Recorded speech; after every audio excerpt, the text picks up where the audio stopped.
itu nasi dan mansukh? Nah, kita harus mengetahui dulu nih dari nasihnya dulu ya.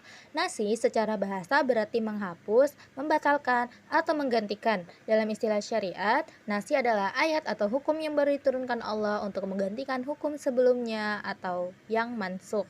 Nah, jadi dia nasi ini sebagai penghapus ya teman-teman ya.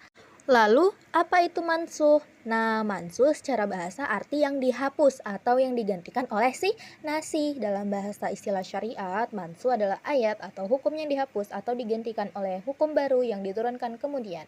Nah, teman-teman, jadi mansuh itu adalah dalil yang dihapuskan oleh si nasih ini ya. Nah, nasih dan mansuh adalah konsep ilmu Al-Quran yang menjelaskan adanya pembatalan atau pergantian hukum dalam wahyu-wahyu Allah. Nah, hal ini dilakukan oleh Allah untuk memenuhi kebutuhan umat Islam sesuai dengan konteks zaman atau keadaan tertentu. Seperti itu ya teman-teman. Nah, tujuan dan tujuannya adalah untuk memberikan keringanan atau perubahan hukum agar lebih sesuai dengan kondisi umat.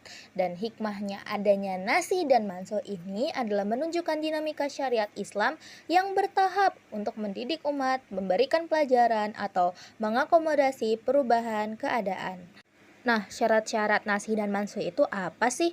Yang pertama, mansuh itu harus berupa hukum syariat, bukan mengenai akidah atau mengenai berita. Nah, yang kedua, nasih itu harus datang setelah mansuh. Tidak mungkin dong yang dihapus harus datang, penghapusnya itu harus datang setelah yang dihapus. Yang ketiga, perubahan tersebut harus memiliki dalil yang sahih baik dari Al-Quran maupun hadis. Nah, kita langsung masuk ke contoh ayatnya ya. Contoh ayatnya itu contoh hukum dalam hukum perang. Nah, hukum perang ini termasuk dalam syariat, bukan termasuk dalam akidah. Nah, kita lihat dari ayat mansuhnya.